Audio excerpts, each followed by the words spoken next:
So let me guess. You're subscribed to 42 different newsletters on Substack. You have thousands of YouTube channels you're subscribed to as well, and other newsletters, Instagram accounts you're following, TikTok accounts, and all of that. This morning alone, you have 1,200 issues sitting in your inbox from brilliant thinkers like Dan Koh, Bonso, Chin Denning, or if you really have greatest, me, of course. So you may feel productive scrolling through their insights. Maybe you're one of the few chosen ones who highlight a few lines here and there. You tell yourself you're learning and you really feel that way. But deep down, you know the truth. You're drowning in premium content, but remembering less than ever. And there is a hidden cost that most Substack readers don't realize. Overconsumption is actually preventing you from developing original thought and unique insight. Because while you're busy consuming someone else's ideas, your own creative thinking muscle is atrophying. You're becoming a content zombie, absorbing but not thinking, consuming but not creating. So let me show you a dirty secret about social media. First things first, let's talk about Substack. It's a social media. Don't believe the people glazing Substack and fooling themselves that it's different from other platforms. It's not like being on X or on Threads or on Instagram. It's the same thing. The same dopamine hits, the same endless scroll, and the same addictive consumption patterns. The only difference is that the content quality on there is actually a bit higher, which makes you feel justified about your overconsumption. But the result is still the same. It's information overload without any retention. And one of the funny things with Substack is that when you have a new subscriber, you can see how many newsletters they are subscribed to. And I was kind of shocked when I observed that from my own subscribers, the average person is subscribed to more than 30 newsletters, and some of them even have more than 100 subscriptions. The math doesn't work because there's physically no way that these people are learning and absorbing from each of them. And if you're a content creator, which most of my audience are, this creates a bigger problem because you're consuming so much that you can't even create original content. Your brain becomes an echo chamber of other people's thoughts instead of a laboratory for your own ideas. And if you're following my content for a while now, you must already have heard about this concept many times, which is the Ebbinghaus forgetting curve. And the Ebbinghaus forgetting curve basically states that without review, you forget 90% of what you're learning in 30 days. And this particularly happens with newsletters consumption because when you're reading your email inbox, you're basically in reactive mode. Your brain is processing information passively, not actively engaging with the content. So you're not building neural pathways for long-term retention, and you're just getting a quick dopamine hit that makes you feel smart without actually becoming smarter. So the result is that you spend hours consuming premium content, but you can't recall specific frameworks, quotes, or insights when you need them the most. And it should be obvious, you need a dedicated learning system. So let's see how this system could be. So the first things first is to stop reading newsletters in your email. I'm serious. Your inbox is where newsletters go to die, and the problem with the inbox is that you don't only have newsletters there. You have maybe emails from your colleagues, promotions from some brands you're subscribed to. Like there is too many distractions in your inbox. So instead, you need a systematic approach that transforms consumption into retention and retention into creation. So the first phase is to stop the bleeding. First, I want you to audit your subscriptions ruthlessly, and I want you to unsubscribe from 70% of your newsletters. Same thing on YouTube.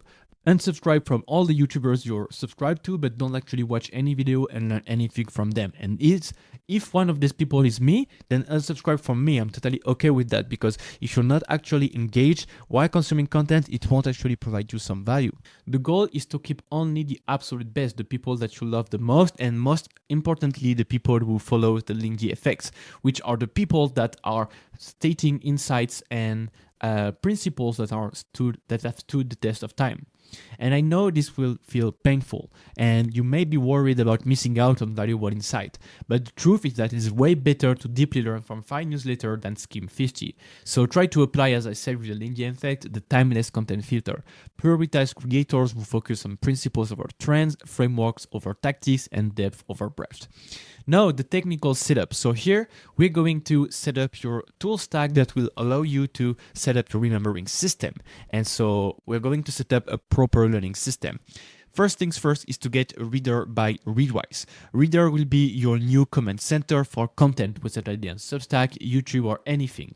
Reader is a read it later app specifically designed for active learning. So you will set up all your newsletters to go directly to Reader instead of your email inbox. You can just subscribe to our RSS feed or subscribe to a newsletter directly through your Reader custom email.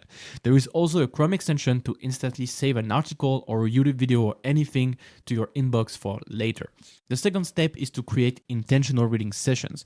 You don't want to be reactive throughout the day and check out and read things here and there when you're on the toilets or just waiting for the bus or anything like that. No, you want to schedule dedicated reading time when your brain is fresh and focused. And the step 3 is to highlight everything important. So when you read in Reader, highlight key insights, frameworks, and quotes that resonate with you. Add your own thought and connection in the margin, and this is the first step to transform passive consumption into active engagement. But be wary not to highlight everything or it will of course lose its purpose. And the last step about that is to set up Readwise. So if you have Reader, you basically have Readwise because it's two halves from the same company. And basically all of your highlights will automatically sync to Readwise, which will create daily review sessions for spaced repetition. And spaced repetition is the only way to prevent the forgetting curve to occur. So you need to do that in your daily session. Instead of scrolling on Instagram or TikTok, you will just open Readwise on your phone and you will scroll through the different highlights you've taken and actually review them. And that's actually one of the best way to remember things and be constantly be exposed to ideas that you've previously highlighted, so that you've previously decided that they were important and actually remembering them. So you would just need to review your highlights daily on your phone, as I said, instead of scrolling. And the last phase of the system is to connect this with Kortex. This is where you will go from retention to creation. So you will sync Readwise seamlessly with Kortex, turning your highlights into a searchable knowledge library. So all of your highlights from Readwise will sync with Kortex and they will all be searchable in the Kortex library. So here, for example, if I open the sidebar, you can see that here I will just close the AI chat. And here you can see I have the library. If I open the library, I have all of my highlights from all of the articles and books and content that I have highlighted through Readwise. And as you can see, I have a lot, but that also means that anytime I want to search things and I want to have some insights or quotes that I want to resurface for creating content or to feed an AI chat or something like that, I can just type Command K. It will basically open the research function of Kortex and I will be able to find that. So it's very, very useful and very powerful for content creation. And if you don't know what Kortex is, it's basically Obsidian and Notion having a baby and designed specifically for content creators who want to turn their knowledge into profitable output. So Kortex solves the eternal creator struggle of centralizing notes, writing, and content in one place.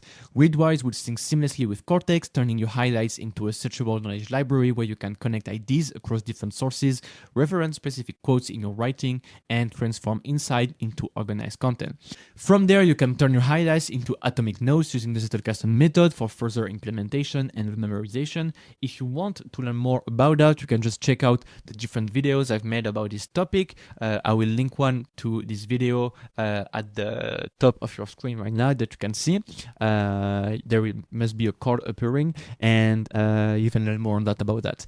But the principle of the Zettelkasten method is to basically create atomic notes which summarize one ideas with your own words and that are connected to other notes, other ideas that you've created, and that will create a network of connected ideas that will support new connections and new insights.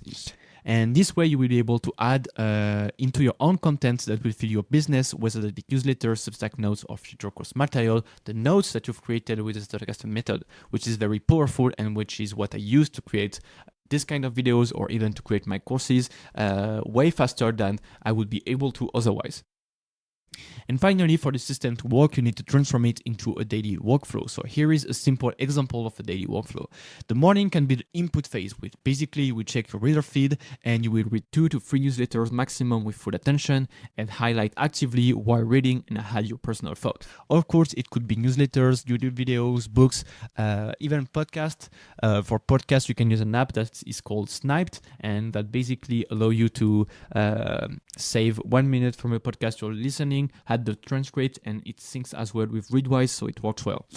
Then you have the evening, which is the processing phase. So here you will review your daily highlights and weekwise. Everything will sync automatically to Kortex, and here you can look for patterns and connection between different sources, create atomic notes for the start custom method, and plan tomorrow's content based on the insights you capture. And here you have the weekly creation phase where you will use Kortex to search for your highlight library when creating content. You will be able to combine insights from multiple sources to develop original perspectives, reference specific quotes and framework instead of vague memories, and create content that builds on others' idea rather than copying them.